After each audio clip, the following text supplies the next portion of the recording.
Hi there, this is me Amrit Kumar Singh, your admin decoding sports. तो आप सभी का वेलकम है हमारे यूट्यूब चैनल डिकोडिंग स्पोर्ट्स में। अगर आप लोग पहली बार आए हैं, चैनल को सब्सक्राइब कर लीजिएगा क्योंकि आने वाले दिनों में आपको इस चैनल से काफ़ी हेल्प मिलने वाली है। तो आज के वीडियो में हम लोग शेयर करेंगे स्ट्रैटेजी क्या रहने वाला है अगर हम केवीएस, एनवीएस या फिर ईएमआरएस टायर 2 का प्रिपरेशन करना चाहते हैं, जिसमें हमारा सब्जेक्टिव और ऑब्जेक्टिव पेपर आएगा। तो ठीक है, तो स्टार्ट करते हैं वीडियो को। काफ़ी डिटेल में रहेगा वीडियो। आपको मैं एक एक सिलेबस बताऊंगा, क्या सिलेबस रहने वाला है, हम कैसे उसको कंप्लीट करेंगे, हमारा प्लान क्या रहेगा। फटाफट एक बार मैं पैटर्न बता देता हूँ आपको। सबसे पहले बात कर लेते हैं ईएमआरएस के बारे में। सभी लोगों ने टायर 1 दे दिया, आपका टायर 2 का रिजल्ट्स भी आ चुका है। टायर 1 का मतलब अब आपका टायर 2 एग्जाम्स होंगे। अब ये एग्जाम्स कब होंगे टायर 2 के आपके? ईएमआरएस के मेरे हिसाब से आपके मई में आपको देखने को मिल सकता है, मई के बीच में, लास्ट वीक में भी हो सकता है या फिर सेकेंड वीक में भी हो सकता है। तो जो ईएमआरएस का पेपर होगा 100 नंबर का होगा। टाइम कितना रहेगा? 3 घंटों का पेपर होगा। 3 घंटे का पेपर होगा तो उसमें ऑब्जेक्टिव यानी कि एमसीक्यू क्वेश्चन आएंगे 40। एक क्वेश्चन रहेगा 1 मार्क्स का। डिस्क्रिप्टिव यानी कि उसको डिस्क्राइब करना पड़ेगा, यानी कि जिसको हम सब्जेक्टिव कहते हैं। तो एक क्वेश्चन इसमें रहेगा 4 मार्क्स का, तो 15 क्वेश्चन आएंगे। 15 4 जा 60 होता है, तो 40 का हो गया एमसीक्यू और 60 का हो गया आपका सब्जेक्टिव। 100 नंबर का पेपर होगा, 3 घंटे मिलेंगे। जो आपका ऑब्जेक्टिव रहेगा इसमें नेगेटिव मार्किंग भी रहेगी, तो इस चीज़ का ध्यान रखना है आपको। केवीएस का पैटर्न क्या है? केवीएस में भी आपका ऑब्जेक्टिव और सब्जेक्टिव है, बस इसमें से हल्का सा माइन्यूट चेंज है। इसमें आपको समय कम दिया जाएगा, 2.5 घंटे दिए जाएंगे। क्यों? क्योंकि ऑब्जेक्टिव क्वेश्चन ज़्यादा रहेंगे और डिस्क्रिप्टिव थोड़े से कम रहेंगे अगर हम ईएमआरएस से कंपेयर करें तो एक क्वेश्चन रहेगा 4 नंबर का, तो 40 मार्क्स का डिस्क्रिप्टिव पेपर हो गया। 60 मार्क्स का हो गया आपका ऑब्जेक्टिव। तो 70 क्वेश्चन, 100 मार्क्स के। नेगेटिव मार्किंग कितना रहेगा इसमें? 1/4 रहेगा। तो ये हमारा बैच है, स्टार्ट होने वाला है टायर 2 के लिए, जिसमें आपको कंप्लीट सिलेबस कवर कराया जाएगा। टेस्ट सीरीज मिलेगा सब्जेक्टिव प्लस ऑब्जेक्टिव का, और काफ़ी अच्छा बेहतरीन नोट्स मिलेगा और सबसे अफोर्डेबल प्राइस में।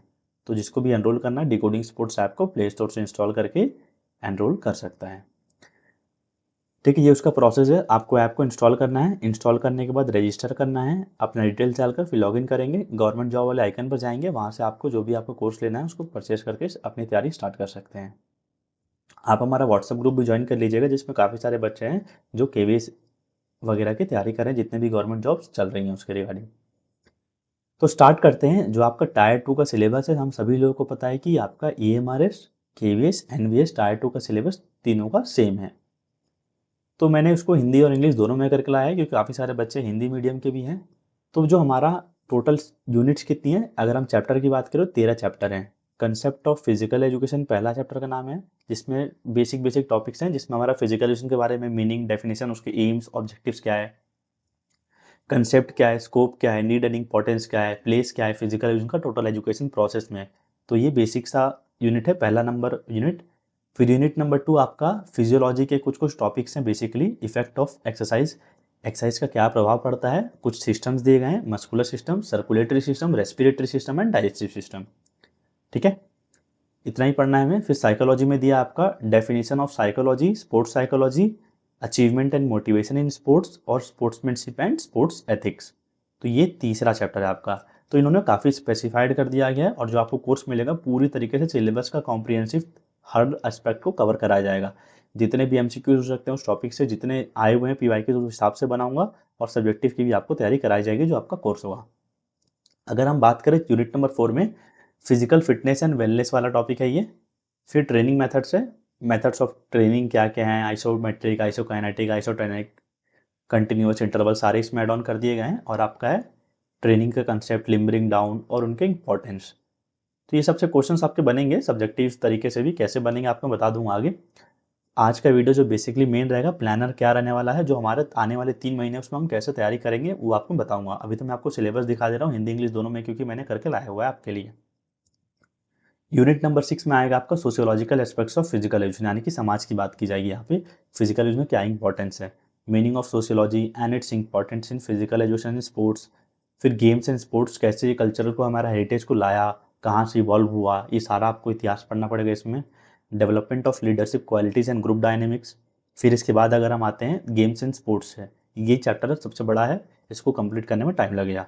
अगर आप सिलेबस में ध्यान से देखेंगे ना, इसमें मैंने थोड़ा मॉडिफिकेशन किया इस यूनिट में, उसमें लिखा है any one to be opted of your choice. मतलब सिलेबस में क्या लिखा गया कि बच्चे कोई भी एक गेम को चूज करेंगे, उनमें से क्वेश्चंस पूछा जाएगा, पर वो बिल्कुल रॉन्ग कंसेप्ट है। एक गेम से क्वेश्चन नहीं आता है, सारे गेम से आता है। अब कौन कौन सी गेम से क्वेश्चन आता है वो भी मैंने लाया हुआ है। तो ये 15 गेम्स हैं: athletics, badminton, basketball, cricket, football, gymnastics, handball, hockey, judo, kabaddi, kho kho, volleyball, swimming, table tennis और रेसलिंग। अब इन गेम्स में सारे आपको ये सारे कंसेप्ट टॉपिक्स को पढ़ने पड़ेंगे। History of the games, latest general rules of the games in sports, इनके मेजरमेंट और स्पेसिफिकेशन जो भी स्पोर्ट्स इक्विपमेंट के हैं, और ग्राउंड का डायमेंशन, फंडामेंटल स्किल्स, स्पोर्ट्स की टर्मिनोलॉजीज जो भी इन गेम से एसोसिएटेड है, इंपॉर्टेंट टूर्नामेंट्स और वेन्यूज उस पर्टिकुलर गेम के, कौन कौन से खेल हस्तियां इस स्पोर्ट्स से रिलेटेड है, स्पोर्ट्स पर्सनालिटीज और उनके स्पोर्ट्स अवार्ड्स। तो ये सारा हमें कवर करना है यूनिट नंबर 7 में। यूनिट नंबर 8 में अगर हम आते हैं हेल्थ एजुकेशन में, तो क्या दिया है, concept and objective of health education. यहाँ से मतलब मेजोरिटी सारा कुछ हेल्थ का ही है। इंपॉर्टेंस ऑफ हेल्थ एजुकेशन, उसके प्रिंसिपल क्या है, सिद्धांत क्या है, और कम्युनिटी पार्टिसिपेशन के बारे में बताया गया हमारे 8वें यूनिट में। यूनिट नंबर 9 में आपका कम्युनिकेबल डिजीज हैं, कैसे फैलती हैं, उनका सिग्नल्स क्या है, मोड ऑफ ट्रांसमिशन क्या है, और कुछ कुछ पे इम्फेसाइज करने बोला, जैसे कि एड्स, हेपेटाइटिस बी और हेपेटाइटिस सी पे। फिर आते हैं कंटेम्प्रेरी प्रॉब्लम्स, यानी कि जो प्रॉब्लम्स फैली हुई हैं उनमें से कुछ मेंशन्ड है आपकी, abuse of alcohol, tobacco and drugs. फिर आपका इसी के ऊपर है इफेक्ट, क्या प्रभाव पड़ता है अल्कोहल, टोबैको और ड्रग्स का। फिर है आपका eating habits that causes obesity and its effect on health of individual. फिर आते हैं हेल्थफुल लिविंग यूनिट पे, जिसमें इन्वायरमेंट वगैरह के बारे में बेसिक बेसिक चीज़ें हैं। Essential elements of healthful environment, क्या क्या चीज़ें इसेंशियल रहनी चाहिए अगर हमें स्वस्थ इन्वायरमेंट बनाना है तो। रोल ऑफ इंडिविजुअल, एक इंडिविजुअल का क्या रोल रहता है हेल्थ को प्रमोट करने में, हेल्थफुल लिविंग के लिए। तो ये था हमारा यूनिट नंबर 11। अब यूनिट नंबर 12 पे आते हैं, तो ये हमारा फैमिली हेल्थ रिलेशन है। बेसिकली इसमें बताया गया है जो वुमेन्स के प्रॉब्लम्स होते हैं उसके बारे में थोड़ा एम्फोसाइज किया गया है। फैमिली प्लानिंग के वगैरह के बारे में कवर किया गया है, reproduction, menstruation cycle, conception, pre natal care, pre marital sex. तो ये सारी चीज़ों पे ध्यान से दिया गया है। फिर लास्ट यूनिट है आपका स्पोर्ट्स इंजरीज और फर्स्ट एड से आपका soft tissue injury, sprain, strain, bone injuries और जॉइंट इंजरीज। तो ये कुल 13 चैप्टर्स हैं जो हमारा कोर्स रहेगा। इसी सिलेबस के हिसाब से काफ़ी डिटेल में आपको सारी चीज़ें कराई जाएंगी। अब बात करते हैं मेन चीज़ जो इस वीडियो में आपको बताने वाला था, हमारा प्लान क्या रहेगा आने वाले 3 महीने में। तो अभी हम कहाँ पे हैं, फरवरी में हैं, ठीक है। ये जब मैं वीडियो बना रहा हूँ, हमारी क्लासेस कब से स्टार्ट होंगी, 10 फरवरी से स्टार्ट होंगी। कौन से दिन में कौन सा टॉपिक आपको पढ़ाऊंगा, सारी चीज़ें मैंने फरवरी, मार्च और अप्रैल का लाया गया है। मैंने इसको बैठा दिया है कि इस दिन हम ये पढ़ेंगे, उसके क्वेश्चंस करेंगे, next day next topic next questions. तो स्टार्ट करेंगे हम 10 फरवरी से। जैसे मैंने आपको 10 तारीख को पढ़ाया meaning and definition of physical education, it's AIIMS and objectives. उसी दिन आपको उसके एमसीक्यू के टेस्ट मिल जाएंगे, ऐप में लाइव क्लासेस हो जाएंगी। फिर क्लासेस होने के बाद आपको सब्जेक्टिव के भी क्वेश्चंस मिल जाएंगे जो आपको लिखना पड़ेगा, और ऐप में ही आपको आंसर कर लिख के अपलोड करना पड़ेगा। तो सब्जेक्टिव और ऑब्जेक्टिव दोनों की तैयारी आपकी डेली वाइज एक एक टॉपिक की चलते रहेगी। तो ऐसे ही मैंने सेग्रीगेट कर दिया हर टॉपिक्स को। Modern concept and scope of physical education, need and importance of physical education, place of physical education in the total education process. फिर अगली यूनिट स्टार्ट हो जाएगी हमारी सैटरडे को, मस्कुलर सिस्टम। संडे तो ऑफ रहेगा रेस्ट के लिए, या आपके रिवीजन के लिए बोल सकते हैं। 16 फैब circulatory system, 17 respiratory system, digestive system. फिर आ जाएंगे 19 फरवरी को definition and psychology and sports psychology चालू हो गया यहाँ पे। 20 फरवरी को achievement and motivation in sports, sportsmanship and sports ethics. तो हमारा 3 यूनिट्स कंप्लीट हो गए फरवरी के महीने में। और साइड बाय साइड मैंने कुछ दिन रिजर्व रखा हुआ है, जैसे मान लीजिए कुछ ऊपर नीचे हुआ तो हम इजीली मैनेज कर सकते हैं। ये 7 दिन रिजर्व रखा गया है, और फरवरी में ही आपकी side by side games and sports को भी कराया जाएगा। तो वो मैं आपको ऐप में शेड्यूल कर दूंगा क्लासेस को। गेम्स एंड स्पोर्ट्स की भी साइड बाय साइड आपकी फरवरी मार्च में चलेंगी, इनके अलावा अलग से उसको मैंने मेंशन नहीं किया है। बात करते हैं मार्च पे, तो मार्च में आपकी पूरी पैक शेड्यूल है स्टार्टिंग डेज में। तो मैंने काफ़ी सिस्टमेटिकली अरेंज किया है, इसका पीडीएफ आपको ऐप में मिल जाएगा, डिकोडिंग स्पोर्ट्स ऐप में, ठीक है। 5 मार्च रिजर्व रखा है। फिर अगले यूनिट को ऐसे मैंने सारे सिलेबस को कंप्लीट कर दिया। अगर आप देखेंगे तो काफ़ी अच्छा बना है शेड्यूल, जो इजीली डूएबल है, जो हम कर सकते हैं। इतना नहीं कि अनरियलिस्टिक गोल सेट कर दिया, पहुंच ही नहीं पा रहे वहाँ पे, ठीक है। तो ये मार्च हो गया, और ये फिर अप्रैल हो गया। आप देख सकते हैं 9 अप्रैल तक मेरी सारी आपकी कोर्स खत्म हो जाएगी, यानी कि सिलेबस खत्म हुआ, ठीक है। कोर्स खत्म नहीं होगा, सिलेबस खत्म होगा 9 अप्रैल को। अब 10 अप्रैल को यहाँ पे मैंने रेड में इसलिए रखा है क्योंकि आपको यहाँ पे सिलेबस हमें कंप्लीट करवाना है कैसे भी। आपकी 9 अप्रैल तक 10 को रेस्ट रहेगा, 11 को भी रेस्ट रहेगा, 12 को भी रेस्ट रहेगा, रिवाइज करिए। फिर 13 अप्रैल से टेस्ट स्टार्ट करेंगे यूनिट वाइज। यूनिट नंबर 1 फिर यूनिट नंबर 2, 3, 4, 5, 6 यूनिट, 7th, 8, 9, 10 और 11, 12, 13। तो 13, 27 अप्रैल तक मैं सारे यूनिट के भी टेस्ट करा दूंगा अलग अलग। और डेली तो हम टॉपिक जो पढ़ेंगे उसके टेस्ट तो करेंगे ही।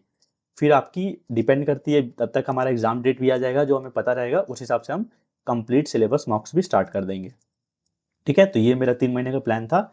जो भी बच्चे एनरोल करते हैं हमारे साथ जुड़कर तैयारी करना चाहते हैं कर सकते हैं, काफ़ी अफोर्डेबल प्राइस है और काफ़ी अच्छी बेहतरीन नोट्स मिलेंगी आपको इस पर्टिकुलर कोर्स के लिए। ठीक है, तो आप मेंस के लिए तैयारी करना चाहते हैं सब्जेक्टिव और ऑब्जेक्टिव, तो जुड़ सकते हैं हमारे साथ डिकोडिंग स्पोर्ट्स ऐप पर। अगर आपको कोई भी इंक्वायरी है तो आप इस नंबर पे मुझे कॉल या फिर व्हाट्सअप कर सकते हैं। व्हाट्सअप प्रीफरेबल रहेगा क्योंकि मैं फटाफट रिप्लाई कर देता हूँ, कोई भी कभी भी मैसेज करे व्हाट्सअप पे। कॉल उठाना कई बार पॉसिबल नहीं रहता है, तो प्रीफरेबल रहेगा व्हाट्सअप करिएगा। और आपको ऐप में जाएंगे तो सारी चीज़ें सिंपल हैं, क्लियर है, जैसा आपको चाहिए वैसा सारी चीज़ें अरेंज्ड हैं। ठीक है, मिलते हैं अगली वीडियो में अगली अपडेट के साथ। वीडियो पसंद आया होगा वीडियो को लाइक कर दीजिएगा, काफ़ी मेहनत से मैंने प्लान किया हुआ शेड्यूल जो हम कर सकते हैं। ठीक है, मिलते हैं अगली वीडियो में। अगर आप चैनल पर पहली बार आए हैं चैनल को जरूर सब्सक्राइब कर दीजिएगा। Thank you.